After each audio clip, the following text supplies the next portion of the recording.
Түркияда адамдарды қалай жерлейді? Қыста үйді қалай жылытады? Түркияда жылқының еті сатыла ма? Түріктер темекі шегуден әлемде қаншасыншы орын алады? Міне осы сұрақтардың барлығына мен сәлден соң жауап беремін.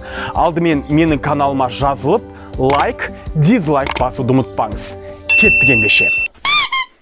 Шынымды айтсам, Түркияға алғаш келгенімде кейбір жәйттерді көріп, кәдімгідей аузым ашылып қалды. Шок болдым. Мені таң қалдырып, таңдай қақтырған қандай жағдайлар?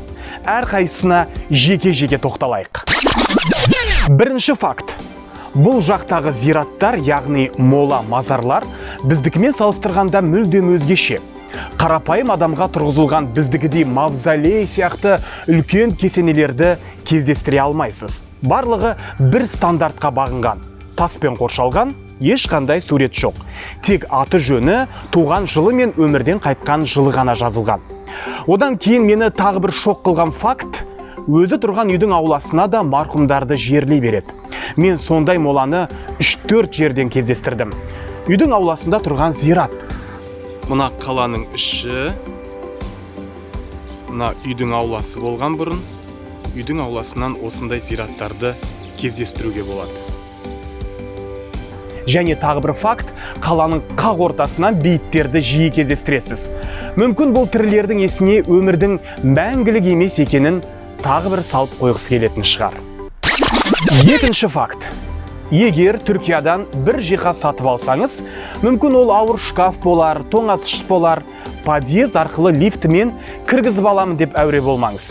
Бұл жерде балкон арқылы жиһазыңызды кранмен көтеріп беретін арнайы қызмет бар. Лифтіні де, подъезді де бүлдірмейсіз. Одан кейін осы жерді айта кетейік, бір ауыр зат сатып алсаңыз, шамамен үйіңізге бір айдың ішінде жеткізіп береді. Бүгін алдым, ертең жеткізіп беріңіз деген біздегідей талап жоқ. Кезек күтесіз. Үшінші фактын айтпас бұрын, менің каналыма жазыла кетіңіз, лайк басыңыз, пікір қалдырыңыз, мен үшін ол өте маңызды. Сонымен үшінші факт.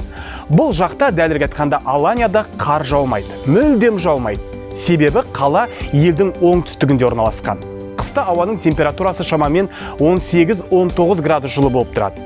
Әрине жаңбыр жауады, бірақ жиі емес. Бір жағынан ақша үнемдеудің тиімді жолы.